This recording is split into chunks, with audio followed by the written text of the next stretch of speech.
સંજેલી મુસ્લિમ સમાજ દ્વારા કાળી પટ્ટી ધારણ કરી વકફ બિલ યુસીસી બિલનો વિરોધ પ્રકટ કર્યો હતો। સંજેલી ખાતે મુસ્લિમ સમાજ દ્વારા કાળી પટ્ટી ધારણ કરી વકફ બિલના અને યુસીસી બિલનો વિરોધ દાખલ કર્યો હતો, જેમાં શાંતિપૂર્ણ માહોલમાં મુસ્લિમ સમાજ દ્વારા જમણા હાથે કાળી પટ્ટી બાંધી ભરપૂર વિરોધ દાખલ કરી ગુજરાતમાં યુસીસી બિલ લાગુ ન કરવામાં આવે તેમજ ભારતમાં વકફ બિલ લાગુ ન કરવામાં આવે તેવો એક સંદેશ આપ્યો હતો। આ બિલ લાગુ ના કરવામાં આવે તે માટે વિરોધ પ્રદર્શન કરવામાં આવ્યું હતું, જેમાં મોટી સંખ્યામાં લોકો જોડાયા હતા।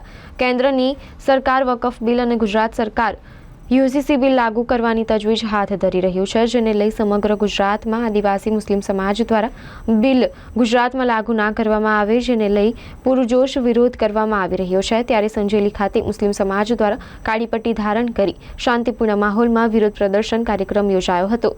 All India Muslim Personal Law બોર્ડના સમર્થનમાં સહભાગી થઈ મોટી સંખ્યામાં લોકોએ વિરોધ દર્શાવ્યો હતો।